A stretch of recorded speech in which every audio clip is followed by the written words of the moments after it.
Welcome back to Hot Take with myself, Terry Flewers, and Mark Goldbridge, where we look at some of the biggest trending stories across the footballing world, but we look at some of the hot takes around them. We get Mark's opinion, my opinion, and more importantly, yours. So hit the like button. Make sure you are subscribing to the channel right now.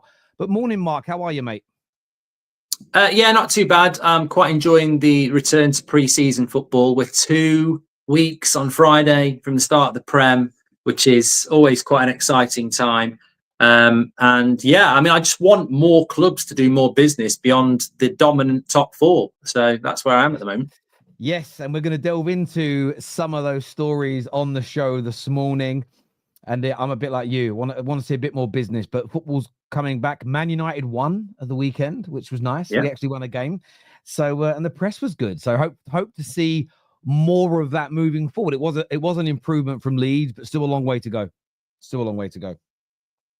Yeah. You're doing Arsenal Spurs on That's Football on Thursday as well. I mean, you don't get an NLD in pre-season. I'm looking forward to that. I know, exactly. Yeah, watch along on That's Football this Thursday. Myself will be live, so make sure you're there. It will be a good one. I want to play this clip. It's from TalkSport. We obviously see one of the biggest transfer stories that circulating at the minute is Isak being close to a move to Liverpool. I think most people feel it's going to happen. This is Simon Jordan and Ade talking about this deal. Let's take a little listen here. And they struggled trying to sign Gahey. They're struggling trying to sign Johan Vissa. He's probably looking at it thinking, you're not getting any players. I'm looking around the change room. Where are the star players? There's also a school of thought that he can look and do whatever he pleases. He can also do as he's bloody told and buckle up and be told to do as he's told. And it depends how strong the football club wants to be. I mean, Liverpool can sit there.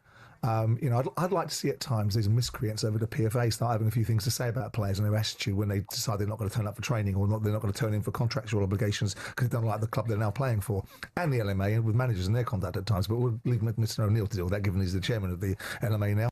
Look, I think if Liverpool want to buy this player, then they should get on with trying to buy him, and Newcastle have got to be very strong in what they want. And I don't really care what Alexander Isak wants right now. I care if I'm the owner of the football club and the manager of the football club, my job is to make sure that I'm okay. So if you want to come buy my player, come buy him or bugger off, right? Don't use all the forces of the fact that you're a football club that's achieved something last year, your second Premier League title in 32 years, but you've achieved it now in the last 5 years. Your club's re-emerged as a force in English football again, dominating leagues. But don't use that as an opportunity just to unseat the player. Make a bid, or I'm going to make it really, really hard for you to buy this player. Yeah. And what do you make of that, Mark? I mean, he's having a right pop at Liverpool, basically saying stop unsettling players. The player should settle down, make a bid, or bugger off. Thoughts? I just think sometimes we do this so often, and I'm sure the chat does as well. You listen to a comment and it takes you seconds to sort of realize just how much shit they're talking, because the bitterness just comes out. He could have been making a good point up until he starts talking about how the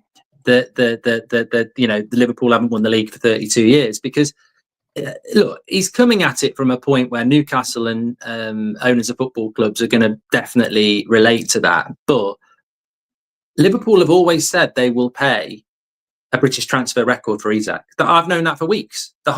Even when I thought Liverpool weren't going to get Isak, they were talking about a British transfer record. The way he's talking there is like Liverpool have disrupted him. If you want him, pay up. And I think Liverpool have always said, we will pay a British transfer record.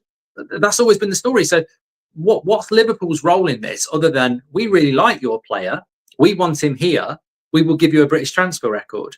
And what's Isak's problem when he goes, I'm grateful for Newcastle, but Liverpool are better than you. I want to go and play for them. I mean, it's the story for time. So I think it's a typical, I've worked with that station. Sometimes they have 2 hours to fill and they'll sit there and go, how do we wind Liverpool fans up? How do we get a viral Simon Jordan clip? And that's how you do it. Talking absolute shit that's not actually contextual at all. Liverpool have always said they will pay a British transfer record. Isak has clearly said, I fancy this opportunity at 27 because I might not get it at 28, and Newcastle will get a good fee out of it. As for, buckle up and do your job, I'd love to see how that's going to work after September with a player that you've just deprived of a dream move who, look, if Liverpool are offering shit money, I get it. But unfortunately, Man United had this with Ronaldo and Real Madrid. I didn't want him to go. The money was good. He wanted to go. It was very disappointing. That's life. It certainly is. And this comment from Ryan, it says, hilarious. Newcastle have been happy to do the same with Visser. Absolutely right. And some Newcastle fans online will find a way to make that different. They'll look for a little nuance here, a little peccadillo of information to go, oh, it's different because of this. No, it's been my one pushback against most Newcastle fans for about 3 years now. Most moan.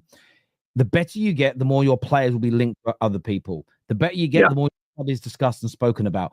The one thing I feel a lot of Newcastle fans, especially the content creators, who I've seen Newcastle fans make content, True Geordie being the most famous of them. We have Kendall that used to come on our show, some of the lads from the big Newcastle channels. I've seen them on my channel, DR Sports, ever before the Saudis came in with their money to help improve them. And they were giving opinions on Arsenal, Liverpool, United.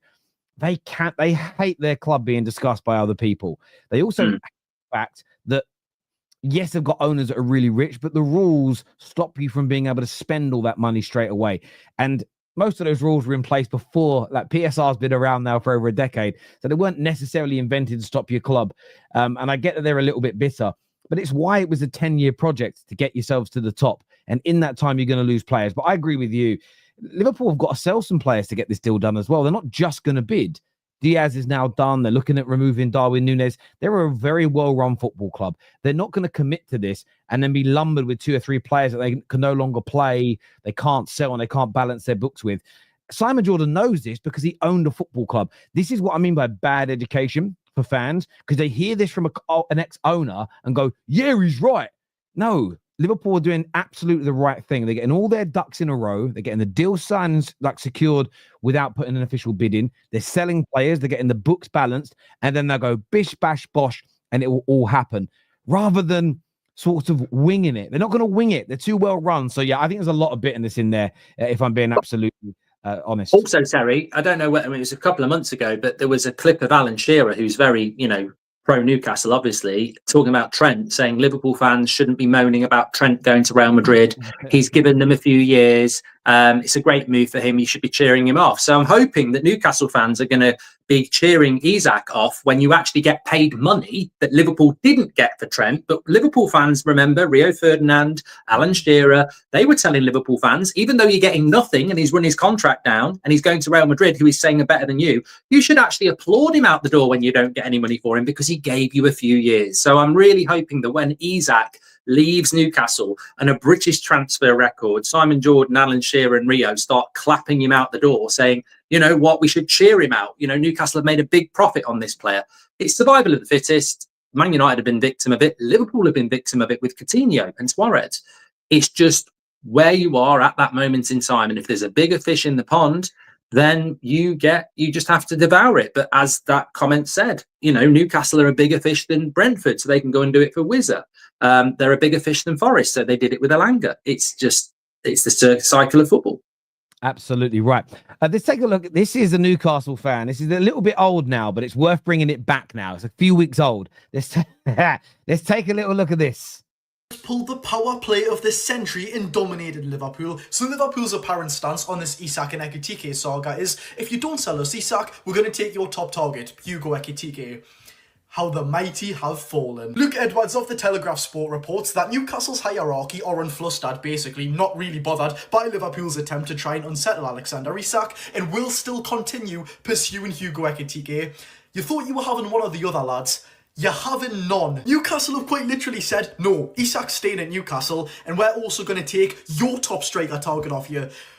Who is this club? I genuinely don't recognise it. Whoever's running things on the transfer front for Newcastle must have some absolute bollocks to tell a club of Liverpool's size to say, you're not having Isak and you're also not having Ekitike. Oh my god. And let's be real, Newcastle fans, it's not hard to do that. We've always been used to Newcastle rolling over for other clubs, selling players at the first chance we get under Mike Ashley, but we're serious now. No joke aside, we're actually a big, serious club, and this was our first chance in the footballing world to prove that statement as well. I don't want to sound like a broken record, but yet again, keeping the best striker at the club and signing a player for as much as we are going to sign for the calibre of player of Hugo Ekitike, that sends shockwaves throughout football. I don't know who this person is, Terry. So I don't know whether he's, some people do it for banter. We had someone at the United stand who left and just had a personality transplant within 24 hours. We were all laughing at his videos going, oh my God, he's like completely changed. That's not who he is. So there are people who can do this, but yeah, I hope he's doing it for banter, because otherwise he's made himself look a right fool. I mean, I saw someone the other day say Newcastle in this transfer window basically are a zebra crossing to another deal, black and white. And I mean, the list is endless. What is it now? Guehi, Delap, Pedro, Ekitike, and Mbumo. They wanted maybe Cunha Sesko. Well. They wanted Cunha as well. Maybe Sesko. Yeah. I mean, United potentially, although the media is saying that the Newcastle leading right now, could do 3 players this year. I'm in agreement with you. I don't know this young man, and I mean no disrespect to him. Part of me thinks anyone who's followed transfers for more than say 2 or 3 years could see exactly what was going to happen, especially when it comes to Liverpool. Because if Isak was impossible, the Liverpool media would have shut it down months ago. They didn't. I would have just. That's my thought on it as well. Yeah. I would have just personally, if I was a Newcastle fan, I'd have kept absolutely stum. I'd have kept completely quiet, because the worst part is the complete opposite has happened to what he said. They're losing both, which is just, I feel for him. I tell you what, though, like Newcastle fans are, I mean, it's amazing. Like, we played them in that cup final and we beat them, didn't we, under Ten Hag? And I was sort of stunned that evening. The vile nature of the Newcastle fans. They are quite vile, some of them. I've always liked Newcastle. I grew up in a place on the outskirts of Nottinghamshire, near Cotgrave, which was an old mining village town. So, and loads of Geordies lived there. And when they had Keegan and that, as much as I loved United beating them, I did like the way they played football. So I've always liked Newcastle. I actually feel sorry for them, because I don't want it to be the top 4. I want it to be like last season, and the top 4 are sort of pulling away. You can't argue with Newcastle's. I'd be annoyed if I was a Newcastle fan, but you can't be annoyed with the club. Like, they are the players they've gone for, João Pedro, Delap, all these players, they're all good signings. And if they got 3 or 4 of them, you'd look at Newcastle and gone, they've taken a step up like Chelsea, but they just can't get the players in. And I don't know. I've always thought this. London is always going to be a bigger pull than Newcastle, and so is Liverpool and Manchester. Newcastle is way out of the way if you're not from the UK, and I do wonder whether that sometimes plays on the minds of the top players. I think Newcastle probably have a profile of player that they can go and get, and it's the player that wants to come in and then maybe step up, like Isak, Bruno Guimaraes, Joel Linton, Tonali. But you can't knock their ambition. They've just been, unfortunately, beaten down quite a lot this window. They could end up with Nicholas Jackson as well. That's the thing. It could get worse. Yeah, they might end up with him. We'll see what happens with Sesko, as we'll get onto in a minute. There was also this clip. This is also from a Newcastle fan from a few weeks ago, and about 30 people sent this to me going, can you and Mark react to this week? So let's take a look at this one, which I call an OBG, an oldie but goodie. Yeah. You're worth like billions, but you can't. You have to sell. You don't have to sell this summer. It's all paper nonsense. You haven't got a clue. Pete, we'll give you 50 million for him. You haven't got a clue. We haven't got to sell this summer. And Talk Sport has been spouting that nonsense for months. And it's absolute. Simon Jordan's told us. To listen to. So you know something? It's absolutely hilarious to listen to, because you've been spouting FFP nonsense for 3 months. And we don't have to sell. When you've got to sell players, you have to sell them. You might get a bit more. We don't have to sell, Gabby. If you listen to what I'm saying, we don't have to sell. The papers have been talking nonsense for months. I read it in the papers that you have to sell. Oh, so you believe your mates in the media, then people who I understand it. I'm a Newcastle supporter. No smoke without fire, Pete. No smoke. I've obviously never heard that before, because I don't listen to talk shit, but that is I mean, they're just, to be fair, they're picking on him there. They're both winding him up. They're both winding him up. But yeah, it is funny. That's why I love football, though. Some fans just get really emotional about it. Yeah, and in fairness, they're not selling Isak because of PSR problems. No. But it's. I got your point around the attraction of Newcastle. Although, by the way, I mean, if you've anyone watching wants a good night out in England, go out in Newcastle. It may be the best place to go out in the whole of the country. It's amazing. But I think it's also, I think there is a PSR issue in why they couldn't get Mbeumo, why they couldn't get, it is the salary. Now, it always gets twisted into, oh, you ain't got Paul, you just paid more money. Well, if you look at all the biggest teams in the world that are all considered the most attractive, they also all have the biggest wage bills. So it's part of the package. If you're wanted by Man United to be the new 10s, and you're seen as two of the best players in the Prem, and you're going to help get us back to the promised land, that's what you're being sold, you're going to be paid a premium for it. You can't be like, we see you as the best there is, we want you more than anybody else, you're going to get Man United back to the top, and we're going to pay you 50k a week to a 26-year-old in football. You're never going to land them. You've got to pay them the going rate. And any club that Mbeumo went to, we're going to pay a minimum 150 to 180 a week. The same as Isak. Isak's been told by Newcastle fans for 18 months, the media for 18 months, the club for 18 months, best striker in the world.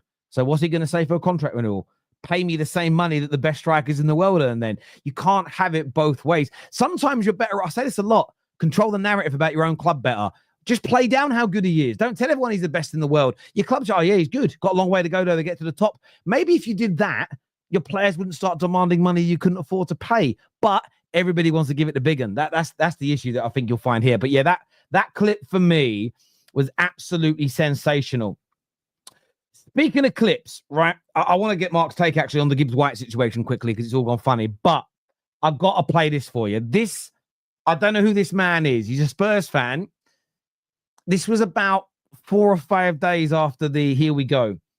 And to set the scene, Gibbs White has just been seen training with the Nottingham Forest squad. Take a listen to this hot take, people. I'm going to put a video quickly because you guys keep saying Morgan's in the squad. Yes, I know he's in the squad.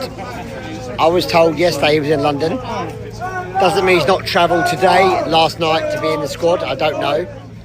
All I will say is, by the way, right? All I will say is, next few days he'll be a Spurs player. I will throw it out there. This doesn't mean fuck all. He's still contracted by Forest until the deal is done. So he has legal right to turn up and play. So let's wait and see. The next few days, like I said, I'm still being told 100% this deal was done. Yes, I was told he wasn't in the squad. I was told that. Truthfully, that's not true. Obviously, our hands up, I'll admit that. But that's not come from me, by the way. It's come from people inside. All I will say is, apparently it's done. So let's wait and see how this turns out. I love this show because I get to react to stuff I've never seen before. Why am I getting Rio Ferdinand vibes when he was on his phone at the train station about Qatar a couple of years ago? There's something about people on their phones that you just automatically think bullshit. It's moving around, and trust me, I'm hearing this. Look, to be fair, I don't know. I don't know. I don't know what happened with the Gibbs White thing because we had a Here We Go, didn't we?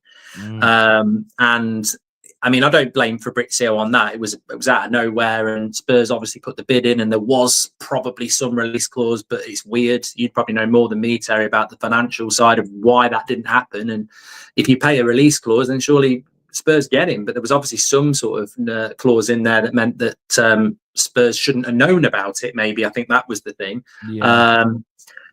But look, I actually think that is a major scoop. I mean, for Forest to keep Gibbs White, it's almost like a new signing. I think they've brought a couple of exciting Brazilians in. They've just brought Ndoye in, who I like from Bologna. They could be a decent team again next season. And I'm looking at Spurs, I'm looking at Villa, I'm looking at Newcastle, and I don't think they've kicked on yet. When you look at some of the activity that they've done so far, but yeah, I can sort of sympathise with him. Really, I mean, he's obviously talking absolute shit, but you would have thought that deal was going to happen when you get a Here We Go and we've paid the release clause. But it's just one of those weird ones where that'll be a quiz question in a few years' time, like. Who was a here we go and Spurs paid the release clause for, but didn't sign? Yeah, do you know what? It's funny, really, because when I talk transfers, I still love covering transfers. I love the chase and the process of it all. I love. I would say in the last 4 or 5 years, the language keeps changing. You know, it used to be personal terms are agreed, then it was personal terms are no problem. This summer, it's merged into Man United are the priority and Spurs are the priority. And concrete. Concrete. They keep changing the words. The reason they change the words is because we, the fans, lose our minds when things don't happen. So I kind of created a few years ago for a little bit of it. People often take what I do too seriously, in the sense of I create like a football emoji index to certain things. And someone said to me, why have you got done deal and completed deal on there? I said, well, people consider the here we go a done deal. And they're like, yes. I said, but we've seen at this point when I did this thing, we've seen quite a few here we goes and done deals not complete, because Liverpool and Caicedo was a prime example where it was like Liverpool have got it done and everyone went, wow, Liverpool have stolen him, went the other way. This version, we have seen quite a few here we goes not complete. So I said, well, what we should create as fans is our own kind of, well, we know that the here we go is a done deal, but after that, it can still complete. So there's like a phase thing to it. People just go mad at me. Why are you adding new phases in that don't exist? I was like, but they do exist, don't they? No, they don't. I went, but have you seen a here we go collapse? Yes. Well, then I said, again, if you want done deal to be the final stage, that's fine. But the here we go can't be the done deal then. Well, it is. And you sometimes sit there and go, is it me? Am I lacking IQ here? Or am I talking nonsense? And I only said it out for a laugh, right? It wasn't even serious. Like my show, Straight Facts. People often go to me, sorry, why do you have a show that's about opinions and you call it Straight Facts? For that reason, because opinions aren't straight facts. It's actually having a dig at people that think their opinions are facts. But yeah, I love that video. It's the sort of the way he's talking. Like, I can tell you, people inside, people at the top have told me. I know they told me that he was already going to be with the squad training with us. I know they got that wrong, but trust me, they're right. It's going to happen. And all it probably is, he probably has a mate who works in an office somewhere connected to Spurs. That's probably what it is, right? It is hilarious. And there's this comment here says, Big Davey Ornstein is clear. No, I agree with that. But have you also noticed in the world that we operate in, because we've been here for a while, and there's a lot of people coming into this space now, and in transfers, I love transfers from the days of teletext, from being a kid, I feel like I would get a degree in transfers because I just, whether it's United or not, I remember them all. Remember Shearer 15 million and Roy Keane 3.6 to United breaking the record. So, but somebody put this out this morning, it made me laugh. I don't know who they were talking about. It just said YouTube ITK, and we can probably think of a few, but it wouldn't be us. And they quoted them. I've seen the plans for what United are going to do next. I'm very happy with those plans. I can tell you those plans. I can't tell you those plans yet because I don't want to damage the club. But let me tell you, people are going to be really happy. And then the comments are full of great info, valuable update. And it's like, you basically just mastered the art of knowing fuck all, but pretending that you do. And that's part of the problem as well. But look, it's Fabrizio is great, but you look at how much he posts compared to Ornstein, and they basically do the same job. I mean, yeah, it's interesting you mentioned teletext, because someone said to me the other day, on a stream, a super chat, he said, Terry, I love what you do when you cover transfers, but the way you like title it, I just think it's disingenuous. It was never like that back in the day. I went, maybe not. Someone then sent me this in. Look at the titles teletext used to put out. Look at Blackburn. This is where we get our titles from, by the way, the younger generation. This is what we grew up with. Bergkamp in for Inter, Zidane to Rovers, Baggio in, Hughes out. I mean, this is. I mean, we wouldn't get away with this, but this is what we grew up with. This is how it's always been done. It's you title it that way, because nobody's ever going to title a video, right? You'd be stupid to. Zinedine Zidane could go to Blackburn, but I personally doubt it. What do you think? That's how some people. It doesn't work. And you know what I love the most about it, right? It's people other YouTubers that call out other YouTubers' titles, and then you read their titles, and I did this experiment once a while ago. There's like 3 or 4 years, about 7 years ago. No, a bit less than that. About 5 years ago, I did this before lockdown. It was actually so a bit more than that. This guy was calling out mine, yours, and somebody else's titles. So what I then did, is I did a test with my audience. Is I screenshot their titles and I screenshot 2 other YouTubers. I didn't use ours, mine, yours, and I think AFTV. I left ours out, and I put them on screen. And each time we did a vote for which one's mine, which one's yours, which one's that. And all of them were the guy that called us out. And it was like, he was in the comments going, that one's definitely Mark's. I'm like, it's yours, you bellend. Yeah, it's just funny. But the title thing's always made me die. It's like, it's really crazy because somebody called me out once for like how I do my titling. And then he does exactly the same titles to me now, but doesn't get the views. I'm like, bro, I don't get views because my titles, you now use the same titles. You basically copy my thumbnails as well, but you're not getting the views. It's because people know it's my channel. The same as, do you know what I'm saying? It's like people just think, oh, I'm going to do a watch along, title it like Mark Goldbridge's. I'll get 40,000 people watching. No, you won't. Mark gets that because he's Mark. It's so funny how people literally think, oh, no, it's Harry titles it. It's Harry titles it. It's really not. But anyway, some people used to think it was the green screen as well. Notice now no one uses green screens anymore, do they? Apparently that was the magic. It was green screens, but yeah, the green screen did it, not the personality. Not again, and you don't have to like everything Mark says and does. I disagree with quite a few things. I don't. Sometimes I'm listening to myself going, God, he's talking shit. It's the funniest one. It is genuinely the funniest one ever.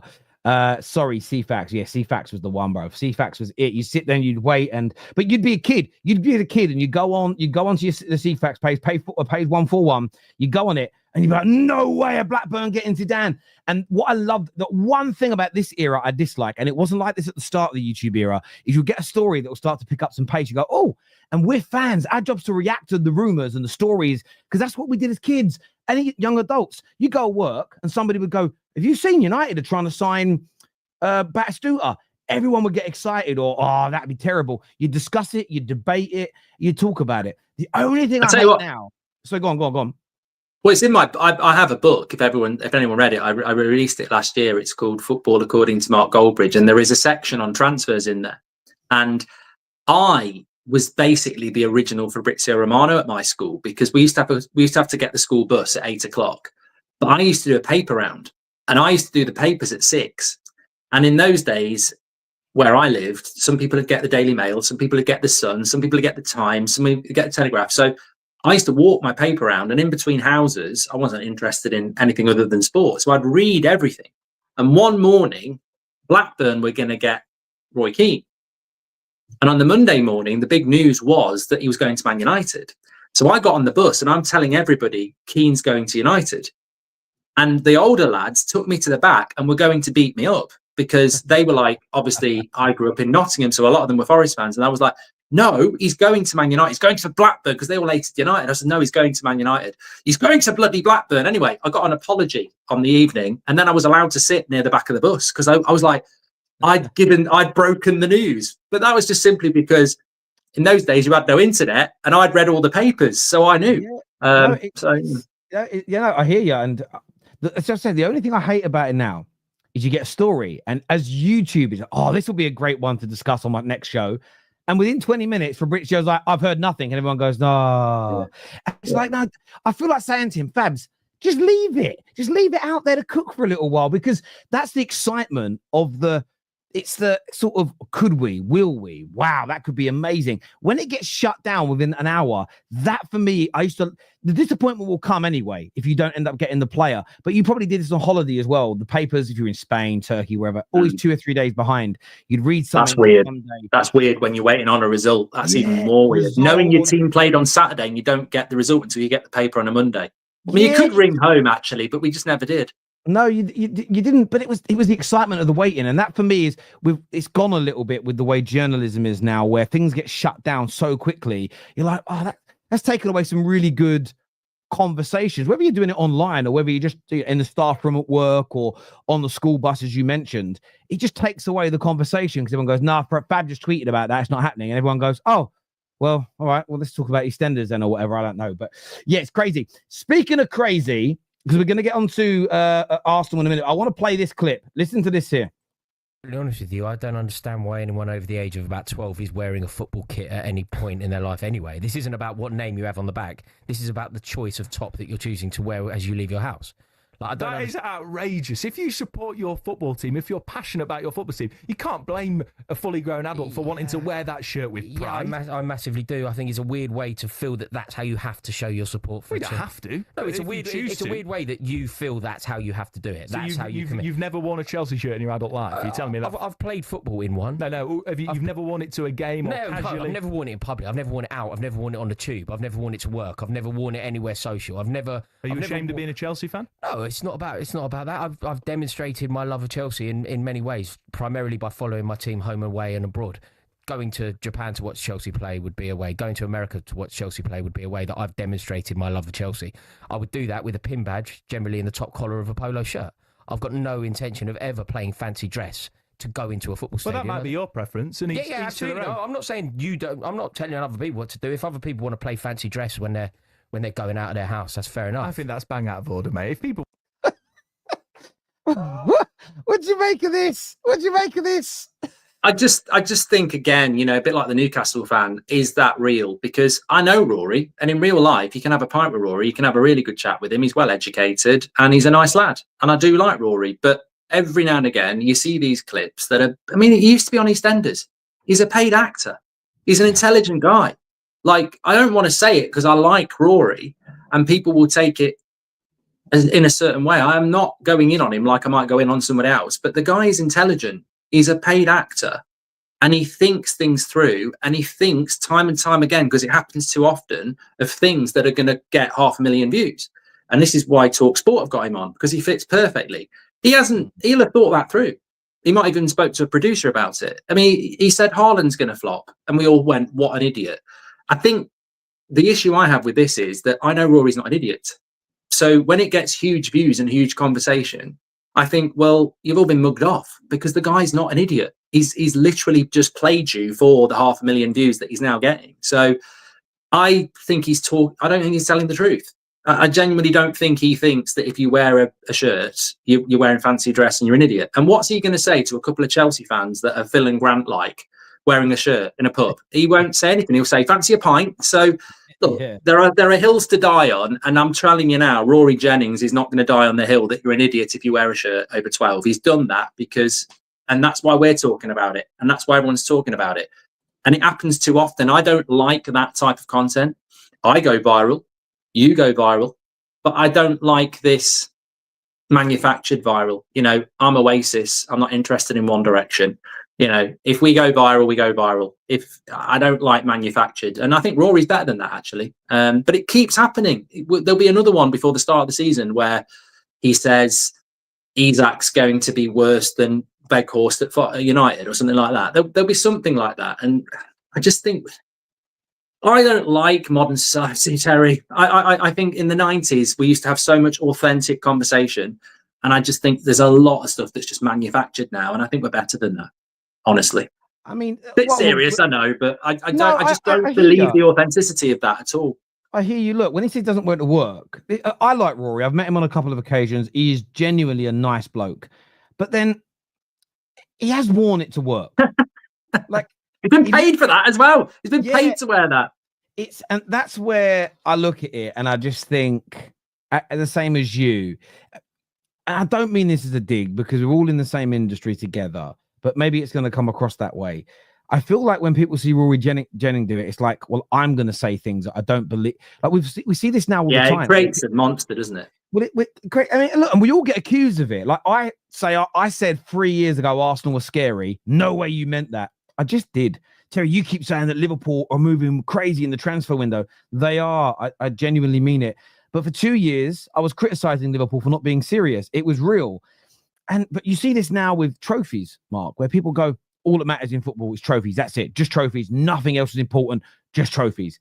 Well, again, are you just saying that because it's almost like it's very simple. It's very easy. Do you really believe that all that matters is trophies? Yes, absolutely. Why did you have banners out for for Wenger to be sacked then when you were still winning FA Cups? What's that got to do with anything? Well, it's fine. But what I would like you to do, because it's long format content, is explain why your mind's changed. What have I got to explain that for? Because it clearly has. Or are you just saying something now that's extreme so that it gets the attention? And I think that That's the one thing that we have an advantage over. The mainstream media is copying us. And when I say us, I mean the industry, not necessarily you and I, although the media definitely copies you. We were part of a revolution that we were able to create content that was long format, which meant you could say, I think Ekitike is going to flop. Why? And then you could spend 20 minutes talking about it, being challenged, maybe changing slightly some of your stance. Actually, that's a good point. No, I stand on this. Some people then saying, actually, I get where you're coming from when you say that. You should be able to explain it deeply. Now, Rory does go into a little bit of detail. The problem is the detail he gives is then debunked by the fact that he wears shirts himself. What I would then like to see is, why have you changed your mind about that? That would make it a more honest conversation. What changed his mind? Does that make sense? I never used to wear a shirt to away games. And the only reason was all the old heads. You want to get beat up. Yeah, no, it wasn't. It was a little bit of that, but all the old heads at first, it turned out to be that. All the old heads that used to go to away games say, yeah, you don't. I turned up in a United kit first time I went to an away game. Why are you wearing that? I said, I always wear a kit. You don't do it to away games. I was too young to ask why. I went, okay. So I just wore a black t-shirt for every single away game that I ever went to. Turned out it was literally so I didn't ask. It was so you could get into the pubs. Because if you were wearing a kit, it was hard to get into the pubs. That's all it was ever about. But you kind of followed suit because everybody else did it. But it wasn't because it was like fancy dress or looked at as silly. Because all those same lads wore kits for the home games. It was literally so we could get into the pubs. But yeah, I just feel like with Rory there, I like Rory. I just think that there's just no need. Well, I just think it's as I say, there's people I will go in on. And I'm not going to go in on Rory because I do like him. I've met him a few times and we've done some content together. But the big issue is we want authenticity. Oh, sorry. Am I still like, yeah, we want authenticity. Yeah. And that's not authentic. You've just put up a picture I didn't know existed of him in a shirt. So that's everything you've said then, and all those views mean nothing because they're not true. And when you said Haaland's a flop, you didn't mean it. And then when he scores goals, you go, I'm sorry, because then that's the other bit of clip, isn't it, which gets you views. And the problem is, and I can't say too much because there's a lot of things going on at the moment around plans, etc., is that there's a way to do content and there's a way not to do content. And I don't think that is, I look at I go on YouTube and I look at what my most viewed clip is and I don't own it. It's not United Stand. It's not That's Football. It's some clips channel. And if I can't remember what it is, it's a stupid clip. I don't like it. I can't remember what it is. So I'm like, I don't even value that. And it's the most watched clip of me on YouTube because it's not authentic. It's not what I'm all about. And that's what I mean. I think people who chase views, you're going to start saying stupid things. And ultimately, look at AFTV. They were a lot bigger than us because they had people like Troops and DT and Claude, rest in peace, outside the ground screaming and shouting, and it was very viral and it was very of the moment. But that's sort of petered out, hasn't it now? Whereas the United Stand has always consistently grown because it's just, I think it's authentic, whether you like it or not. I think it's authentic, and I think when you look at that from Rory and from others, I think there's too many people out there at the moment that are just trying to fast track their careers by talking shit. And that's a real shame because I think if they actually focused on the longer journey of authenticity, look, who's going to flop this season? Delap, in my opinion. I think Liam Delap's going to flop at Chelsea. He might not, but I think he will. How long is it going to be before content creators start going or talk shit, start saying Isak's going to flop at Liverpool? Yeah, Isak's going to flop at Liverpool, or Gyökeres is going to flop at Arsenal, because it gets more. That I guarantee you, maybe Rory's already got him in his drafts.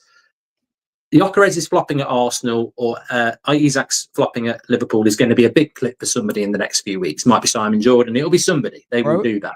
It's already happened. I couldn't play the clip because the guy's TikTok, he's used a song that's copyrightable. So I couldn't play the clip where he literally says they're buying all these stars and it never works. No, his words were no. He gave an example of Man United buying Ronaldo. He gave the example of Real Madrid buying Mbappe. But it says like whenever you just buy like the best striker available, it never works. And I'm sitting there just going, and it's Arsenal fans are agreeing with him. And I'm like, Van Persie, it has worked. This idea that signing good players, again, it's 2 or 3 examples where it hasn't. Yes, but you're just writing it off. But there was no more analysis to it other than, well, United bought Ronaldo and didn't win the league, so why is Isak to Liverpool going to work? Well, they're already people say the Portuguese league as well, and yet there are examples of Yeah. Bruno came from the Portuguese league. Bernardo Silva was from the Portuguese league. I think he was directly from there, but they have played in that league. Terry, I just got to ask, we can obviously analyze people's opinions, but we should also self-reflect. In relation to club jerseys and whether I wear them, I don't wear them anymore because I feel I'm too old for it and they don't suit me. They're like baseball caps. I don't wear baseball caps. It suits Terry. They don't suit me. If they did, I would wear them, but they don't suit me. So I have loads of shirts. I get gifted loads of shirts, and I wish I would happily wear them. I've got some absolute banging shirts from back in the day that I love. I just don't think they particularly suit me, so I don't wear them. So I don't have a problem with anybody wearing them at all. And some blokes do wear them in their 50s, and they look good. Yeah, I do. Look, I think there's a part of that. For me, it's the only rule I have about shirts is I don't believe you should ever wear another club shirt. I'm not a fan of people that wear other football team shirts. So I did a show the other day, and we had a sponsor, and they gifted me this. It came in like a mystery box, and it's the Strasbourg kit. It's a very, very nice kit. And I'll eventually, because we're going to redo the studio, this will go into a frame and it will go up on the wall. I'll do something like that. I won't wear another club's kit. I won't ever pay. I mean, I still... And it's not even about being an old man shouting at clouds. People are like, oh, he's an old man now. It's not about you buying a PSG kit. It's, say you're a Chelsea fan, you buy a PSG kit. For me, you are funding the endeavors of a European rival. Why? I just wouldn't. Would I buy a kit if someone said, look, Terry, this local team to you is going to go out of business. They've got a sale on the weekend and try and sell as many of their shirts as they can. I might go and buy one to help a grassroots club. I'm still not going to wear it. It's not my team. That's my only rule with it. If you want to wear one, wear one. You want to get a name on the back, get a name on the back. I've got no personal problem with that myself, but I get where you're coming from. Some people suit things and others don't. I don't suit wearing chinos. I'm just too working class. I feel weird. See, I do suit chinos. You're a chinos guy. You are a you're Lyland Scott. That's Scott. Do you know what it is with me, right? Because I'm not saying you're posh. That isn't the word I'd use. I grew up in an environment where everyone was working class, and people that wore, especially if you wore designer clothes, it was always looked at as chavvy. It's chavvy for a working class person to wear designer, where I think someone who's a little bit more middle class, it isn't chavvy. So this is an unfair misconception, Terry, because I'm working class. Yeah, but yes, you are, but you don't sound working class. Does that make sense? So maybe people perceive I've definitely, a lot of people would think I am, but I'm definitely 100% not. Fair play to my upbringing and morals and hard work, I suppose. And my kids, they're gonna have an working class upbringing, but where I'm living now, I hear the way they talk. Like my family come and hear them talking. Oh, your kids are posh, aren't they? So, well, I live in a much nicer area. Thank God. To where I grew up, and it is what it is. But it's just more, my thing is more comfortability. I used to wear chinos to work when I wore a suit and stuff, and I used to wear them. I used to look in the mirror and go, oh my God. But I think that's in my own head. Really, it's probably in my own head. I probably didn't look weird to anybody else. It was just in my own mind. So I hear you on that. Have you got another 5 minutes? You got 5 minutes to Yeah, I want to just pick up on a couple of chats, actually, because Alex makes a great point. Alex J. Murphy says Ben Foster loves wearing a football shirt. Now, there's a guy in his 40s who can wear a shirt. Like he can. This is what I mean. You can still wear football shirts over bloody 12. You can wear them over 15 and look good. G-Man, I've never heard this, but I've sort of been. I am very bad at getting pulled into rage baits. So this just appealed to me. It's just the way my brain works. Why does AFTV say that they're the biggest fan network in the world when the United Stand has got way more subscribers? I think that's just a promotional thing, because there is no way that they are the biggest fan network in the world when you take into account that's football. So no, I'm not. Look, size isn't everything, but I don't know what fan network they're pulling, because they're pulling your leg on that. But it's probably the people who own it going out to market saying we've got the biggest fan network in the world, because on LinkedIn you can basically make stuff up.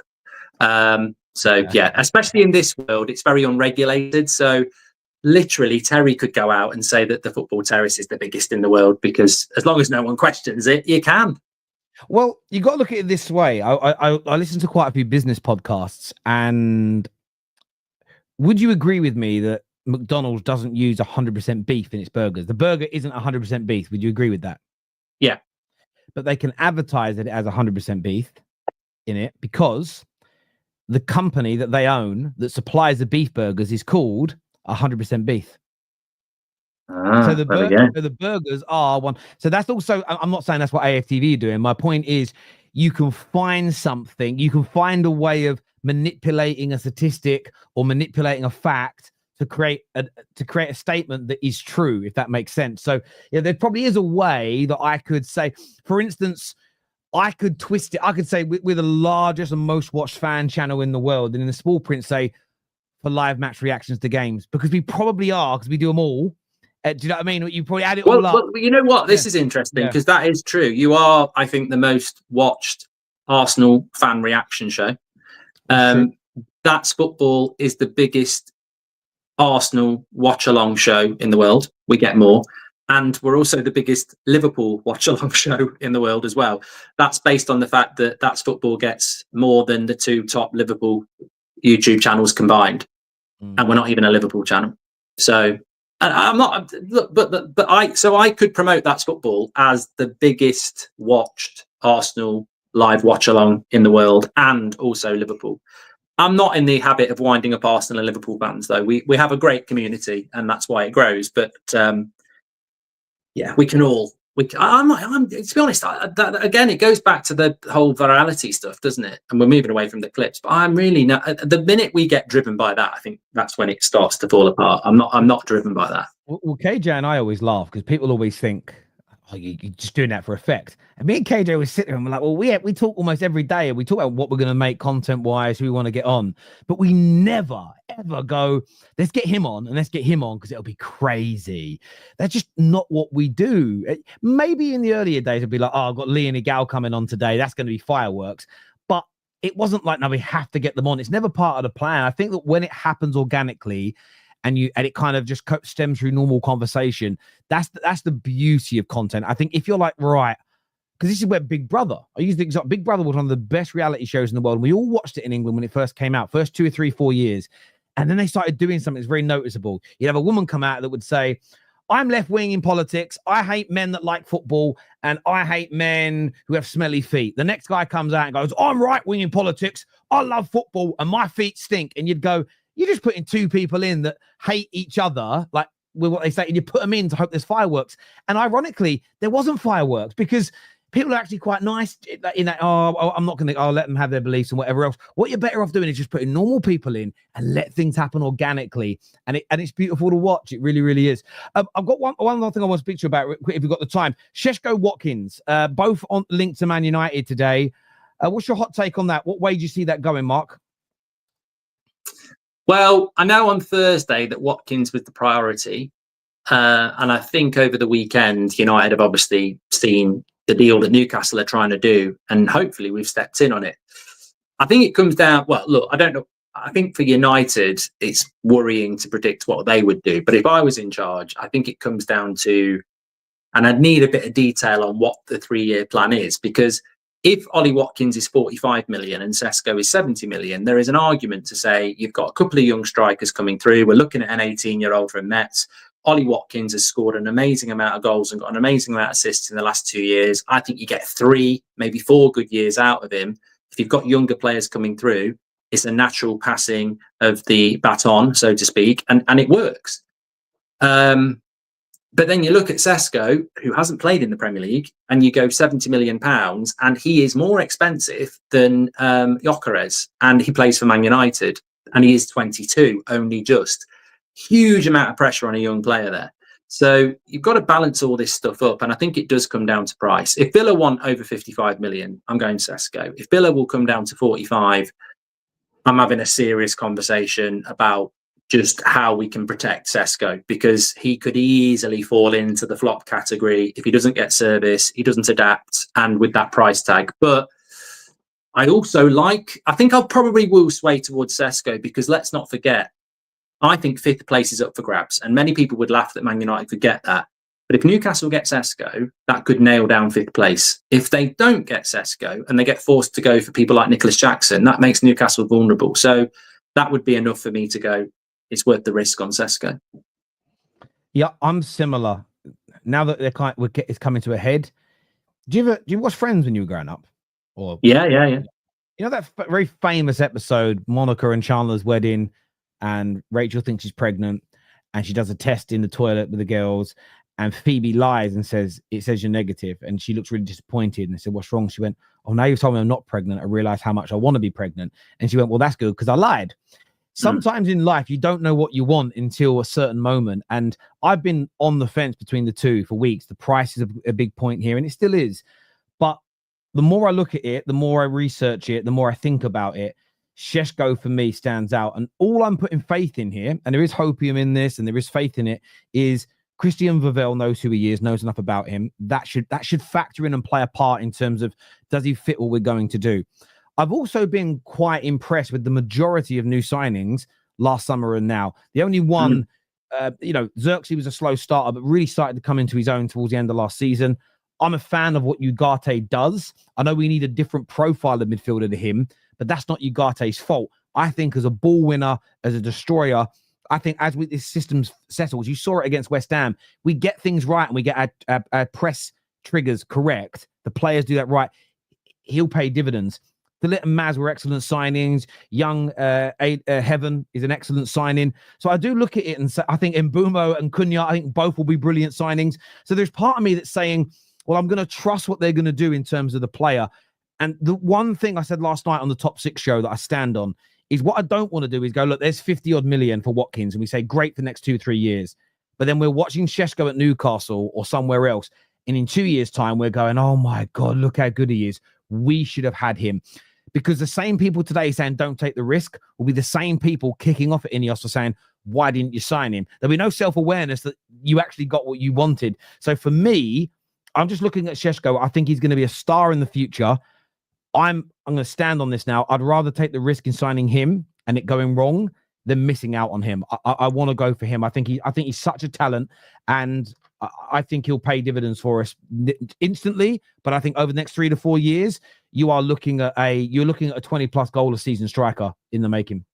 I like both of them, which is unusual for Man United. There's normally a bad and a good. But I love this comment from Chris Cooper, who says, if you flip a coin and you're disappointed by the result, you know the answer. And I think that's perfect, because if we flip a coin and it's Watkins, I think I will be a little bit disappointed if we didn't get Sesko. But if we flip a coin and we get Sesko, I don't think I'll be as disappointed about Watkins, because, and I do like Watkins, but I think now that we're in for Sesko, I think we've got to get that deal. And let's be clear, if Newcastle get the deal done, then it's another snub for Man United. Yeah, and we can't afford more of them. Viewers, I want to thank you all for tuning in. I know, Mark, we were only meant to do half an hour. I know you've gone over, so I really appreciate that, mate. Everyone who's tuned in, make sure you're hitting the like button. Make sure you are subscribing. I've got a big show this afternoon. Straight facts. We've got Aaron Talks Arsenal, and we've got a new panelist coming on. LB will be back. He's just on holiday, who's also an Arsenal fan, someone new that we've kind of plucked out, who I think is going to be fantastic. So that's around 3:45 this afternoon. Please make sure you're all back. We're talking all things, but there'll be an Arsenal focus about that show as well. The United Stand. I'm on the United Stand today as well, 2 p.m. actually. So I'm on first at the United Stand today at 2 p.m. So make sure you're back there for all things Man United. I'll be going into more detail about Sesko and other things on that show. Mark, always a pleasure to sit and speak football with you, my friend. Enjoyed it, really do. I look forward to these. And obviously, we only started it towards the end of last season. And I think it was always primarily about when the season starts and we can take the hot takes. I think we sort of need a Reddit or something, actually, because it needs to sort of be driven by the chat, really. Because obviously, you should be thinking over the weekend of, I'd love them to react to that. That's the whole point of what we're doing. And obviously, when the season kicks off, you've got all the, I've played the game crew giving their stuff. So, yeah, it'd be good. Looking forward to it. Yeah, absolutely. Yeah, we'll set something up where you guys can send us in little clips or tweets or opinion pieces that we can react to, because it'd be a great show, this even more so during the main season. But listen, everyone who's tuned in, I want to say a big thank you to each and every single one of you. Take care, goodbye, God bless, and we'll catch you all soon. Peace.